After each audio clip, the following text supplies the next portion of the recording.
Welcome back to Prime Your Life, and today I am joined by Maya Bewley, and this is a lady that has literally taken fear by the scruff of the neck, processed it, dealt with it, and today she's going to give you some steps and some clues as to how she looked fear in the face and just went, "Come on then, give me your best shot." Maya, welcome to the channel today.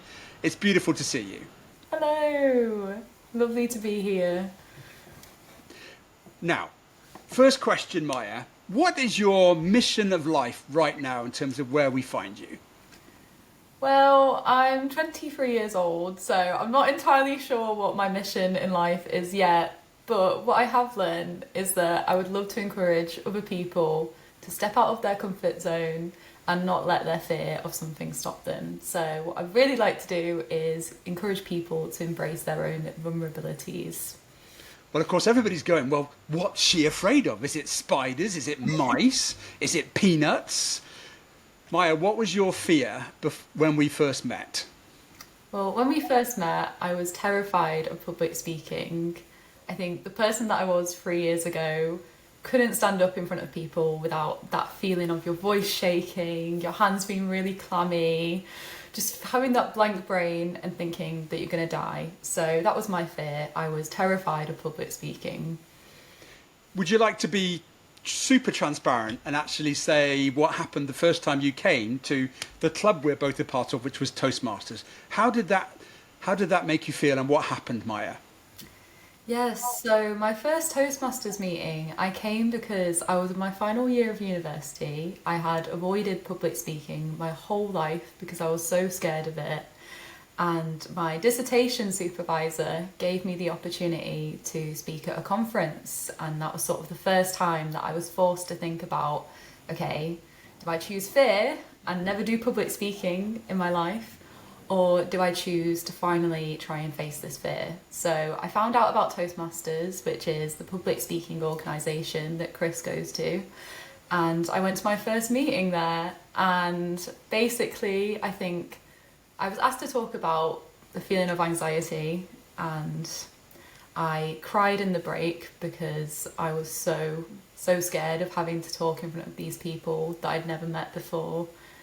And after having a little bit of a breakdown, I then went on stage and spoke in front of everyone. And I think I was shaking like a leaf. I was so terrified. I couldn't imagine anything worse.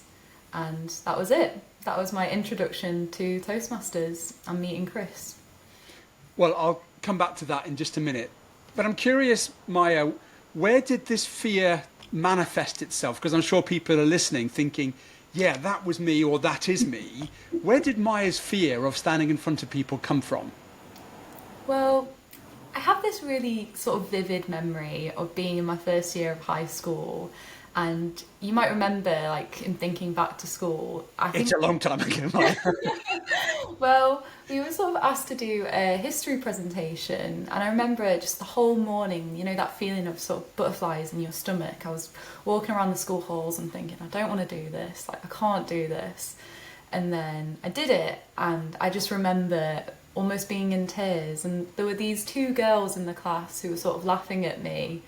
And I just remember that feeling of feeling mocked and just feeling like you've made a total idiot of yourself. And at the time, it felt like I was the only person in the world who couldn't present or sound good in front of people. And I think since that moment, I just went through my life just completely avoiding talking in front of big groups of people. At one point, it had even sort of resulted in having like a couple of really debilitating panic attacks, and it's sort of hard to think about now because it feels like such a long time ago, but it was such a big fear for me. And it's only really now where I've had the chance to speak to other people is that I realise it's such a big fear for other people as well, and that I'm not the only person to have felt like that.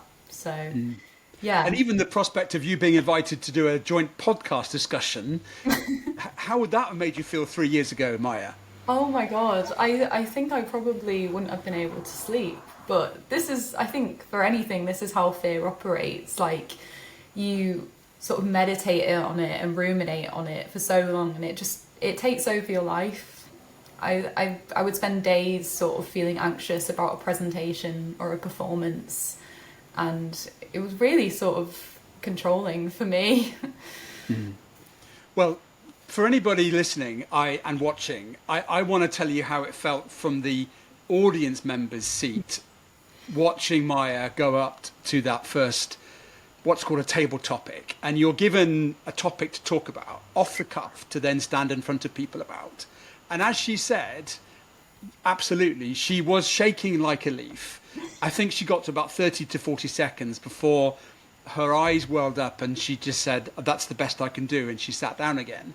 But for me, I've seen so many people stand up, and it was one of the most standout moments of bravery and vulnerability that I've ever seen, Maya. And from there, well, we'll talk about that in a minute. But from me to you, I'm just so in awe of the transformation that you've managed to apply yourself to since that moment in time. Oh, that's so kind of you. It's really hard to think. I think fear makes you think a lot about yourself and sort of obsess over how you are perceived. But in a way, it also robs you of that opportunity to see yourself from the perspective of someone else. So I feel really flattered that you thought that. It means a lot to me. Well, it's a peculiar emotion. It's there designed to protect us, but actually sometimes it is so protective that it becomes obstructive to your power in terms of the fear. Absolutely. Now, later on, I'm going to ask you to look straight down the camera and send a message to those two girls that perhaps were a little bit mocking of you after they hear some of the steps that you have taken since then.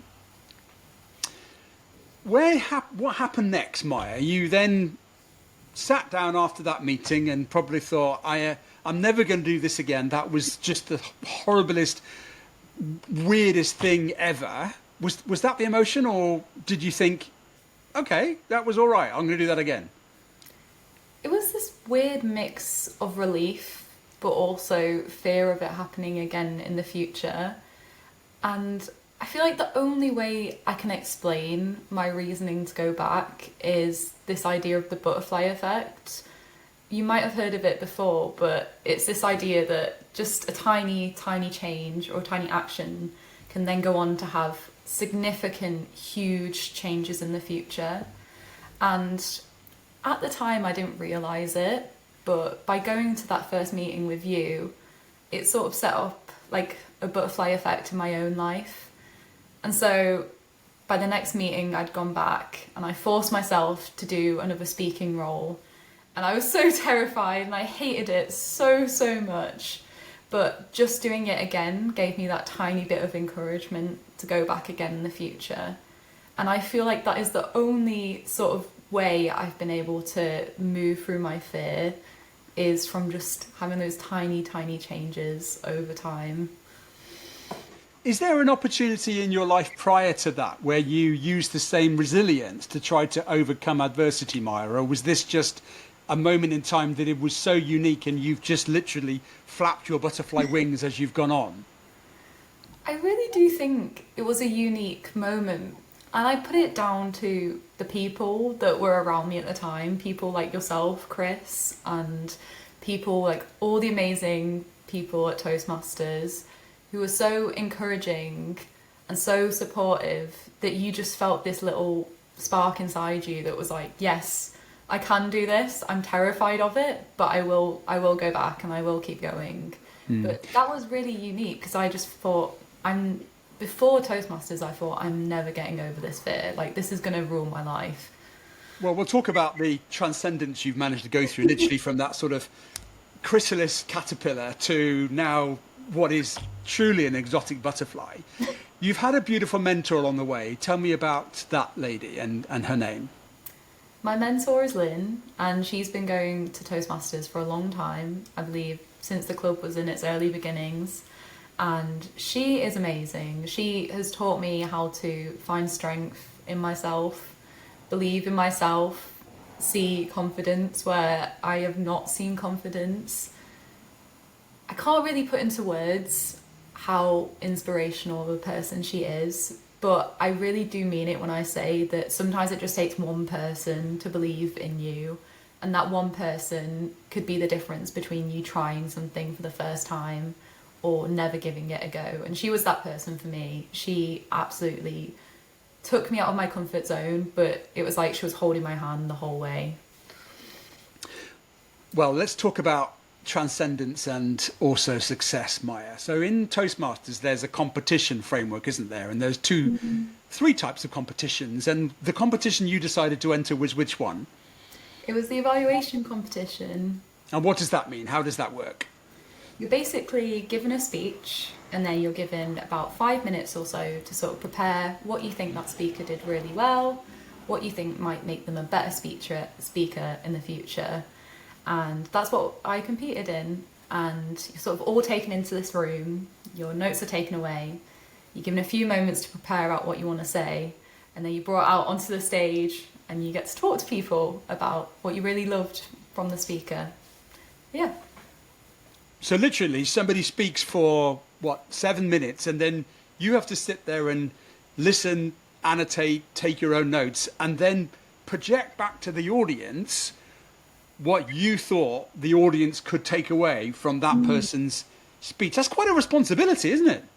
Yeah, I think, again, if you told the version of myself that I was 3 years ago that I would be doing that, I think she would probably say, who the hell are you? Like, what person are you? Because even just explaining the concept now, it sounds daunting. So you entered the club competition. What was your expectations when you entered the club comp, Maya? I think anyone who deals with imposter syndrome knows is that there's like a voice in your head that's just saying, you know, you can't do it, you're going to fail, you're going to do a terrible job. And going into the competition, I genuinely just expected that. I sort of went into it with just thinking, oh, you know, I'll give it a shot and then just leave it at that. But I never really stopped to think about what could go well.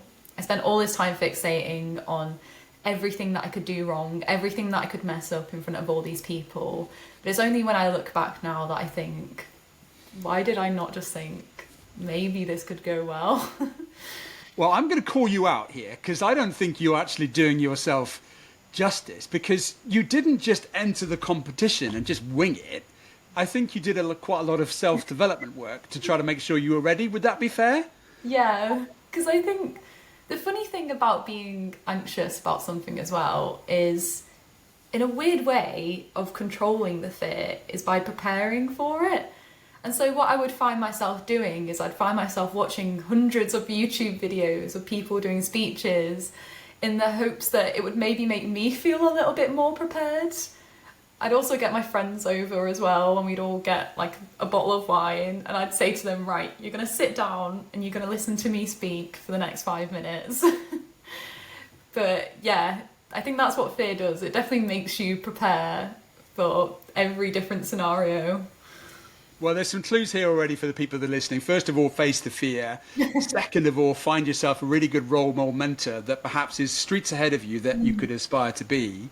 And then thirdly, look for ways that you can do the reps and learn from others that are ahead of you and apply that to yourself. So club competition comes around. How did that go, Maya? It went well, yeah. I won. Well, it didn't just go well. I mean, what happened? Yeah, I won. And yes! Yeah. You did. And then what happens after the club competition, Maya, for anybody that doesn't know? Well, you go on to the area competition, so that is clubs in your area. For me in York, it was Doncaster, I think it was Sheffield as well, and possibly Leeds, but you get different clubs from sort of like the surrounding area. So each one of the best representatives of each one of those clubs then goes into another pot and compete with each other again. Mm-hmm. Same process, speech, evaluation, delivered to an even bigger audience now, and an audience of strangers. Mm. How did that feel?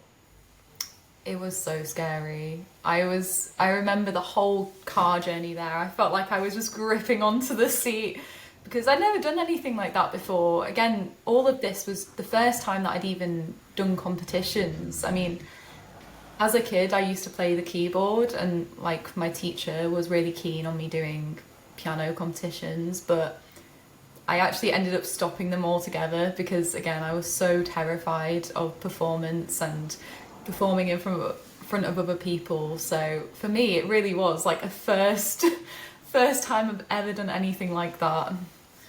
And again, expectations. What were you thinking? Are you thinking, I'm so lucky I shouldn't even be here? Yeah, I think for me, it wasn't even a case of like wanting to do well or place. It was just wanting to do it for the sake of getting over my fear and feeling like every time I'd push myself just a little bit more than I had before. And you've also now got the expectations of the club. You're representing the club, Okay. and we're all going, "Go on, Maya, you can do this." You're like, "Oh." I know, it was a lot of pressure. And at the end of the day, I just wanted to make myself happy and make myself feel like I've finally done this. Yeah. So club competition, then area. What happens after that? You go to the district. And that was sort of a range of different clubs from across the north of England, I Yeah, believe. from Liverpool all the way across the Hull and Newcastle down to sort of Sheffield. We're probably talking 20 of the best evaluators from each of those clubs all going into that pool. How did that go? Oh, it was terrifying.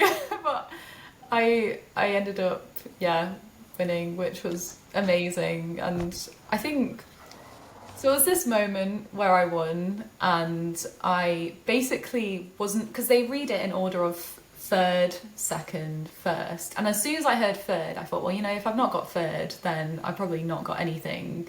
So I just, again, imposter syndrome, just always thought I was sort of like the worst in the room.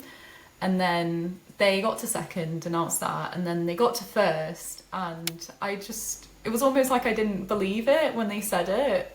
Just thought, oh my god, it's not going to be me. And then I hear this roar from you, Chris, who was sat next to me, this sort of like football dad, like, yes! And I was like, oh my god, like I have actually won it. And I got up there and I cried. And I felt so stupid for crying at the time. I couldn't believe that I let my emotions overwhelm me like that. But in a way, the reason I was so emotional wasn't because I'd won, but because I finally felt for the first time like I defeated that fear, that I could be totally afraid of something and then do it and win it and be good at it. And that was just amazing for me. And the next day, someone who was at that Can I just I mean, go for let it. me just let me just chime in there because I was with Sean and I'm not suggesting I'm an experienced Toastmaster, but Sean and we've probably done 6 years and we both listened to your evaluation and we were both sort of mock judging and we said, I think she's got it. And of course we didn't express that to you.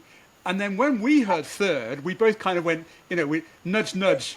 I reckon she's got it. And then, of course, second place came up and we were both thinking, well, second wasn't nearly as good as Maya. And that's why there was this, complete yobbish football, standing up and giving it lots. And then your true vulnerability and humanness just... I would never ask you to be ashamed of whatever you did on stage because for me, again, it was just such a beautiful demonstration of what that moment meant to you. And it was literally the butterfly now had her wings. And I just thought it was a beautiful representation of your journey. That is so kind, honestly. I really appreciate that. And again, I don't think I would have been able to get to that stage if it wasn't like people like you at Toastmasters. Like, it really is a testament to the fact that you are who you are because of the people that surround you. And I couldn't ask for a more supportive, friendly bunch of people to be there with me on that day. Yeah, well, there's a big tip for there. Surround yourself with people that are the cheerleaders and positive role models that you think you can learn from, and you will naturally rise to the level of their ability. Great tip there, Maya. Beautiful. Sorry, I cut you off. What happened the next day then? Yeah, so I went away from that day feeling just embarrassed that I'd done that I was basically crying in all the photos. And I got this email from someone at one of the Toastmasters clubs, basically just to say that she felt really inspired by seeing me cry and be vulnerable like that on stage in front of other people. And it just put things into perspective for me, because I never really thought about my own vulnerability as being something that could help someone else. So having that message sent made me feel really, really flattered and happy. Nice. After that, what happens is the final pinnacle of this journey then, Maya, that you went on. Where do you go next? The final. The finals. Yeah. You said the UK Toastmasters International Conference, of which how many people roughly do you think were there? Oh my gosh, it's hard to say, but definitely almost 200 or more. So same environment, speech done again. This is now the best of all the evaluators from all the different divisions across the whole country. How many in total were there then? I think there were about 7 or 8 of us. 7 or 8. This is now the best evaluators across the whole of the UK, some of which would have been doing this for years in Toastmasters. How are you feeling now? It's difficult to put it into words. Just this massive mix of, oh my God, I just want to do it and get through it. I don't care. I just want to get through it. And tell us about the results process then, in terms of where were you, how were you feeling, who was around you when the results then were then read out? I remember, I think I'd separated myself on my own, because I thought whatever happens then, I'm just on my own and no one can see me if I have like a weird reaction or anything. So that there's no yobs next to you. Yeah. Shouting from the rafters, yes. But I remember they announced it, and I was just thinking, again, when they said third, I just thought, well, you know what, I'm just happy to have been here and have done this. And then they went to second and they said my name, and I was like, how has this happened? Genuinely, what is going on here? What am I doing? And yeah, I got on stage and I just saw everyone from York in the crowd just smiling and clapping, and I just thought, if it wasn't for these people, I would not be stood up here right now. I would be probably at home watching some TV, not being terrified on stage. Well, I'll drop a picture now in of you on stage getting that second place certificate. And from me to you, I'm so proud and in awe of how you've just literally layered on step after step, done the reps, looked into your soul and said, yes, I can. So well done from my heart to yours. Thank you. That's so nice. Thank you so much. But this isn't just about Toastmasters for you, Maya, is it? It's now enabled you to reach into other places of comfort or strength in terms of your whole life. Is that fair? Absolutely, 100%. I think it's given me the courage to try things that I never would have before, whether that looks like signing up to a presentation at work or just learning something new. I recently bought a guitar. I've started getting guitar lessons. And I think it's just given me that courage to be like, well, if I start off I'm terrible, what's the worst that can happen? I could get better. Why is that a bad thing? Yeah. Yeah, it's a bit morose, but I was listening to a podcast recently and he said, what's the worst that can happen? We're all going to end up being eaten by worms at one stage. So, hey-ho. Okay, well, what's next then, Maya, in terms of your speaking or Toastmasters journey? What have you got your heart set on for 2026? I think it's taught me that I can try something new and just go for it. And if it goes bad, then that's okay. So I would like to try maybe a different type of competition. In the past, the voice in my head would have always said, oh, you know, you can't do that. You're not good at it. Just leave it. But now I just think, why not? Go for it. Well, you came back to the club and actually you delivered a really good 10-minute educational about your whole journey, which is why we're here today. And even that presentation, Maya, I've got to tell you, was full of such little gold nuggets of this is how I did it, this is how you can apply it, and you gave people a takeaway, a call to action. You're not just an evaluator now, you're a very, very accomplished speaker that speaks from the heart and challenges people to reach into their own selves to be a better version of themselves. So I just can't wait to see what happens next for you, Maya. Thank you so much. And just hearing that, I feel like it makes me think that I know there are other people like me who have been in the same situation, and for anyone who has felt like that, like they're not good enough, or they can't do a speech, or their voice will clam up, I've actually met people now who have been in the same situation as me, and they're all doing their own butterfly effects. They're all taking that first step to becoming better. And every meeting I go back to at Toastmasters, I see people who are like me getting better and better and overcoming their fear. So if it would be anything that I could encourage other people to do, it would be to just take that first step, because you don't know where it's going to lead. What's the worst that's going to happen? 100%. And without not actually talking to the two girls in question, but back at that moment when you were ridiculed, mocked, and slightly perhaps verbally bullied in the nicest possible way, but the horriblest possible way, what message would you like to give back to Maya then that she could have learnt, or in the benefit of the years now that you've got, that you'd like to give back to Maya, 18-year-old high school Maya? I think at that stage in your life, people's opinions mean everything to you. And at the time, in my head, I had a lot of hurt from that. And I thought, you know what, these aren't nice people. But now when I look back, I don't feel angry or anything that they laughed at me or anything like that. I just feel like I understand why that happened, because something was going on in their lives where it made them feel better, because to laugh at someone or make fun of someone. And I just hope that everyone can get to the stage that I feel, that is just being content with yourself and being confident to be vulnerable in front of others, and that that's okay. So I think if I could speak to that version of myself, I'd say it's okay to cry. It's okay to make a fool of yourself, because things can only get better.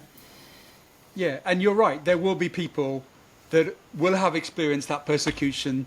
They will have that feeling of, oh, I can't possibly live with myself.